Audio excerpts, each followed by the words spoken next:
계속 우리에게 주시는 하나님 말씀은 고린도후서 10장 1절에서 11절까지 말씀, 저와 여러분이 한 절씩 나누어서 교독합니다. 너희를 대면하면 유순하고 떠나 있으면 너희에 대하여 담대한 나 바울은 이제 그리스도의 온유와 관용으로 친히 너희를 권하고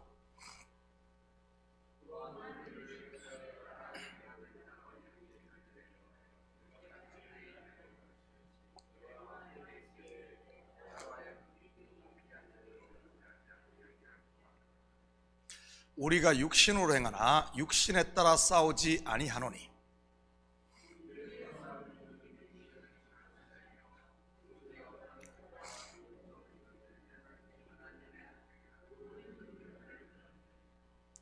하나님 많은 것을 대적하여 높아진 것을 다 무너뜨리고 모든 생각을 사로잡아 그리스도에게 복종하게 하니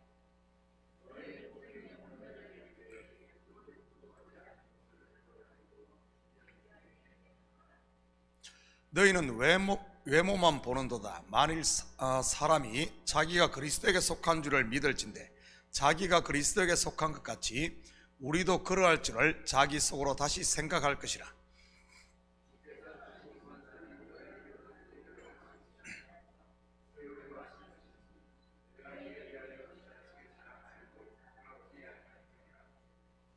이는 내가 편지들로 너희를 놀라게 하려는 것 같이 생각하지 않게 하려 함이라.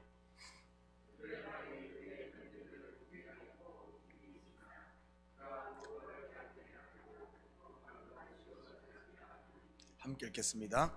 이런 사람은 우리가 떠나 있을 때 편지들로 말하는 것과 함께 있을 때 행하는 일이 같은 것임을 알라. 아멘. 좋은 아침입니다.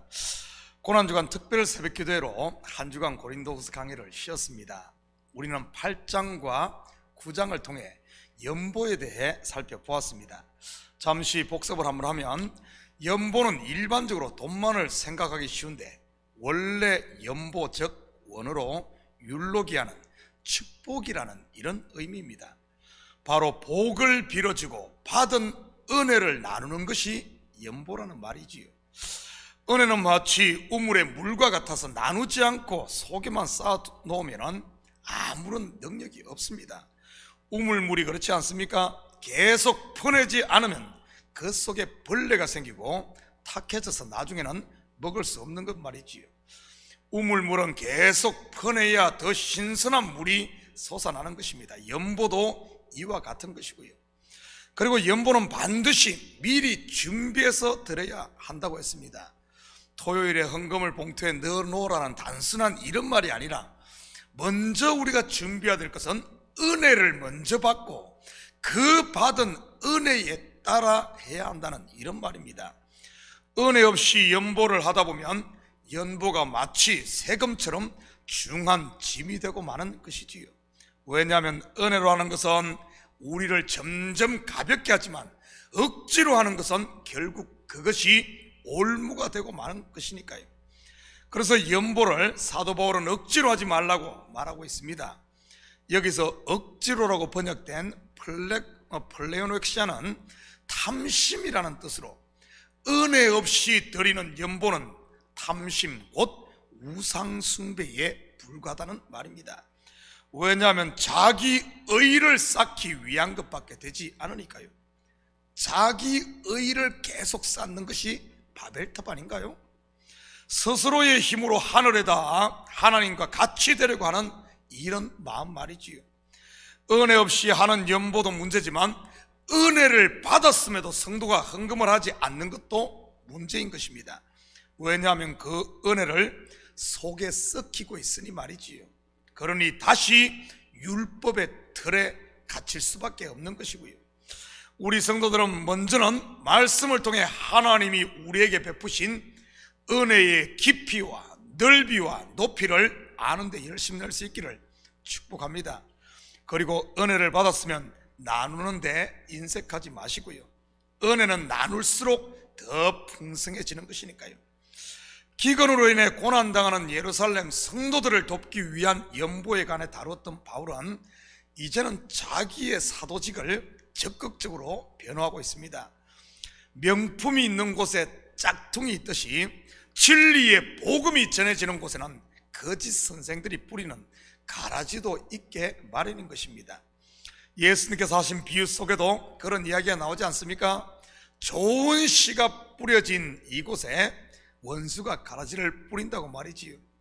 고린도 교회에 분쟁이 있고 말썽이 많았던 것도 그만큼 성령의 역사가 강했다는 반증이기도 합니다.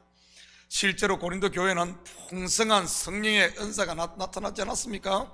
예언의 은사, 방언의 은사뿐만 아니라 각종 다른 은사들도 말이지요. 물론 그것을 바로잡아 줄만한 이런 지도자가 없어서 문제였지만 말입니다.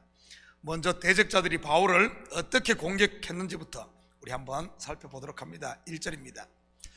너희를 대면하면 유순하고 떠나 있으면 너희에 대하여 담대한 나 바울은 이제 그리스도의 온유와 관용으로 친히 너희를 권하고.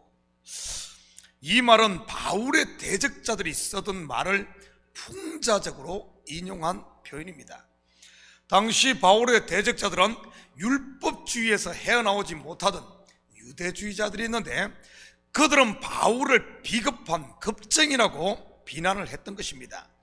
대면하면 곧 사람 면전에서는 유순한 척을 하면서 보이지 않는 곳에서는 큰 소리 친다고 말이지요. 이것은 바울이 보낸 첫 번째 편지인 고린도전서를 염두에 두고 한 말입니다. 우리가 공부해서 알다시피 바울은 고린도 교회에 있었던 여러 문제들에 대해 단호하게 그들의 잘못을 지적하고 교훈했습니다. 그것을 비꼬아하는 말이지요. 그리고 바울은 고린도 교회를 처음 개척하고 그곳에서 1년 반 동안 사역하는 동안 자기의 권위나 권리를 주장하지 않았습니다.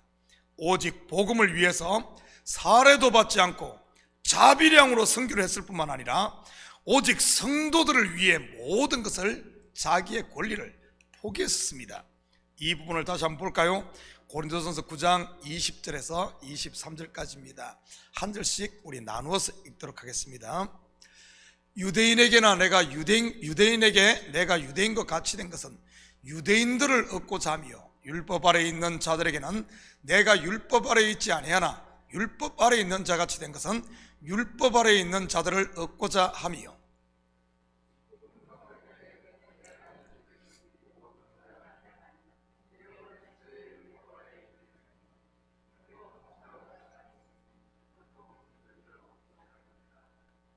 약한 자들에게 내가 약한 자와 같이 된 것은 약한 자들을 얻고자 함이요.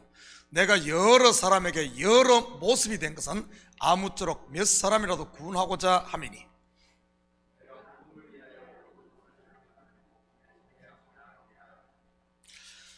이것이 바로 고린도 교회설의 바울의 삶이었습니다. 물처럼 바람처럼 모든 사람에게 온유하고 유순했던 것이지요. 왜냐하면 한 사람이라도 더 그리스도께로 인도하기 위해서 말입니다. 그런데 지금 대적자들은 이러한 바울의 모습을 이중인격자라고 공격하고 있었던 겁니다. 한마디로 그의 사도권을 부정하기 위해 인신공격을 했던 것이지요. 2절입니다. 또한 우리를 육신에 따라 행하는 자로 여기는 자들에 대하여 내가 담대히 대하는 것 같이 너희와 함께 있을 때 나로 하여금 이 담대한 태도로 대하지 않게 하기를 구하노라. 그들은 또한 바울을 육신에 따라 행하는 자라고 비난했습니다. 이 말은 단순히 육신의 소욕을 따라 비도덕적으로 산다는 그런 말이 아니라 환상이나 황홀경과 같은 것들을 추구했던 당시 이 바울의 대적자들에 비해 바울은 그런 것도 없다고 비난을 했던 것을 가리킵니다. 당시 유대주의자들이 추구했던 것 중 하나가 바로 이런 것이었지요. 그래서 바울은 고린도전서 1장에서 유대인들은 표적을 구하고 헬라인들은 지혜를 찾는다고 했던 것입니다. 바울은 복음을 전하면서 이런 것들에 심취해 있지 않았습니다. 오직 십자가에 못 박힌 그리스도만을 전했던 것이지요. 그렇다면 바울이 이런 신비적인 체험이 없어서 이런 자랑을 하지 않았던 것일까요? 아닙니다. 오히려 그 반대입니다. 그가 예수 그리스도를 영접한 그때부터 이런 신비적인 체험과 함께 그가 예수를 영접하지 않았습니까? 우리도 잘 아는 다메섹 도상의 사건 말이지요. 하늘에서 둘러 비치는 빛과 하늘로부터 들리는 예수님의 음성 말입니다. 그뿐 아니라 바울에게서 얼마나 많은 이런 신비적인 능력들이 많이 나타났습니까? 심지어 그의 손수건을 가져다가 아픈 사람에게 얹었는데도 낫는 일이 있었습니다. 시위장에 가서는 내가 부득불 자랑한다고 하면서 셋째 하늘에 이끌려 올라갔던 신비 체험까지 잠시 이야기를 하는 것을 볼 수 있습니다.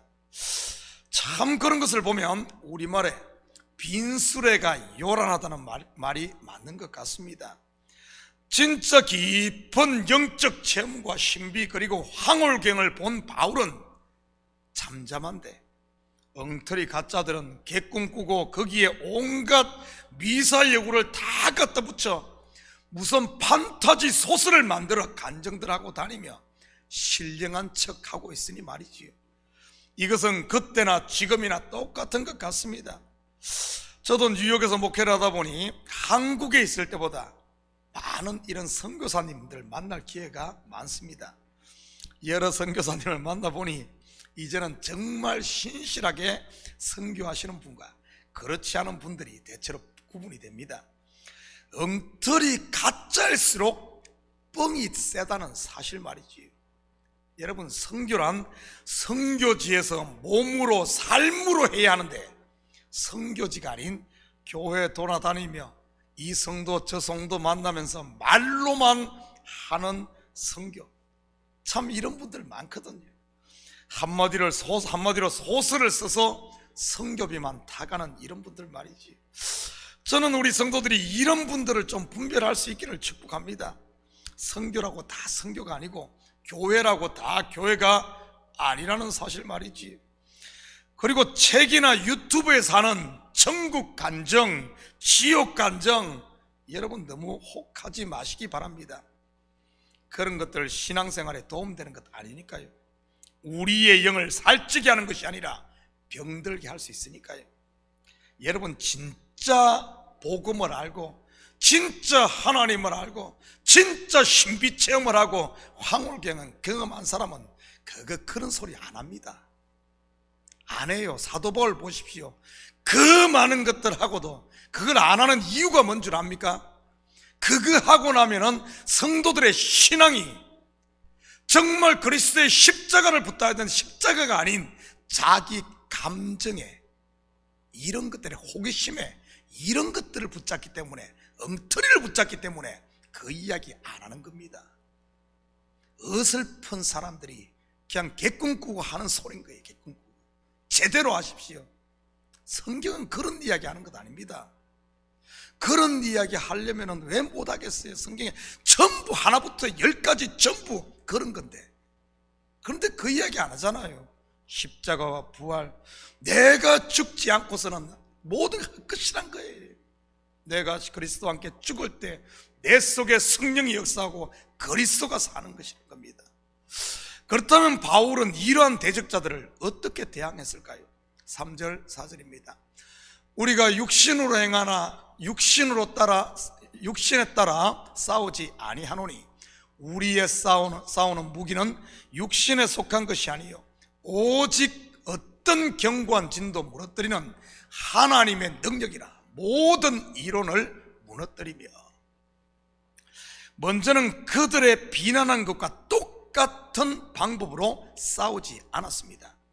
그들의 주장처럼 사도라면 표적이 있어야 되지 않느냐고 한다고 해서 그들 앞에서 표적행하고 기적행하지 않았다는 말입니다. 예수님께서도 표적을 구하는 바리새인들과 서기관들에게 어떻게 했습니까? 자기를 증명하려고 표적을 행했습니까? 마귀가 와서 야 돌덩이로 떡 만들어 먹어봐, 그러면 내가 믿을게. 돌덩이에 떡 만들었습니까? 아닙니다. 그들에게 요나의 표적밖에 보여줄 게 없다고 하시며 그들 앞에서 표적을 행하지 않았지요. 이런 대적자들이 요구하는 것이 무엇입니까? 바로 너를 한번 증명해 보라는 것 아닙니까? 네가 사도라면 사도인 것을 한번 증명해봐. 이 싸움은 지금 우리에게도 동일하게 일어나고 있습니다. 네가 구원받은 성도야? 그러면 한번 증명해봐. 구원받은 성도야? 증명해봐. 헌금 많이 하는 것이 구원받은 성도입니까? 술 끊는 게 구원받은 성도입니까? 담배 피던 사람이 담배 안 피는 게 구원받은 성도입니까? 도적질 하는 것이 도적질 하던 사람이 안 하는 것이 증거입니까? 세상은 우리에게 그런 것을 증거를 내놓으라 그럽니다. 그게 해보라는 거예요. 너를 한번 증명해보라는 겁니다. 여러분 속지 마시기 바랍니다. 여러분의 구원이 여러분에게 났습니까? 여러분이 증명하게요? 여러분, 내 구원이 나에게서 났으면 내가 증명해야죠. 여러분의 구원이 여러분에게 났습니까? 아닙니다. 누구에게서 났죠? 하나님으로부터 났지요. 은혜로 주어진 것입니다. 그러기에 구원은 내가 증명하는 게 아닌 하나님이 보증하시는 겁니다. 이거 속으면 안 돼요. 그렇다면 우리의 무기는 무엇일까요? 바로 어떤 경관진도 무너뜨리는 하나님의 능력인 십자가입니다. 바로 우리 속에 역사하시는 성령께 내가 순종함으로 나는 죽고 내 속에 그리스도가 사는 것 말이지요. 이것을 한마디로 은혜로 산다고 하는 겁니다. 내가 구원받은 성도라고 하는 것은 내가 그리스도와 함께 죽는 겁니다. 자기를 부인할 때 내 속에 내가 나를 증명하는 것이 아니라 그리스도가 내 속에 사는 능력이 나타나고 다 나타나는 겁니다. 그런데 내 힘으로 나를 증명하려고 하다 보니까 다 속아 넘어가는 거죠. 다 속. 내 힘과 내 능력이 아닌 그분의 힘과 그분의 능력이 내 속에 통해 나타나는 거예요. 내가 죽을 때 말이지. 사랑하는 성도 여러분, 내가 나를 증명하러 가지 마시고 성령의 감동과 인도하심에 순종할 수 있기를 축복합니다. 그것이 바로 성도가 세상을 이기는 가장 강력한 무기니까요. 오늘 하루도 여러분의 삶 현장에서 우리를 속이려는 거짓 영들의 진을 십자가의 은혜로 파시고 다시 한 번 더 그분의 은혜와 평강을 누리며 사는 이런 복된 하루 되시기를 주님의 이름으로 축복합니다. 같이 기도하십시다. 사랑의 아버지 하나님, 참으로 감사드립니다. 맞습니다. 우리의 자랑, 우리의 능력은 십자가입니다. 그리스도와 함께 내가 죽을 때 그리스도가 내 속에 사는, 맞습니다, 은혜로 사는 것이 우리의 능력이요 힘입니다. 강력한 진도 파는 능력임을 믿고 오늘 하루도 아버지 하나님, 내 힘으로 사는 것이 아니라 주님 주신 은혜로 살게 하시고 감사함으로 살게 도와주시옵소서. 아버지 하나님, 이 새벽도 간과는 기도 제목마다 주님 들으시고 우리 속에 담이 있다면 다 허물어 버리는 이 새벽 되게 도와주시옵소서. 감사드리며 예수님의 이름으로 기도드립니다. 아멘.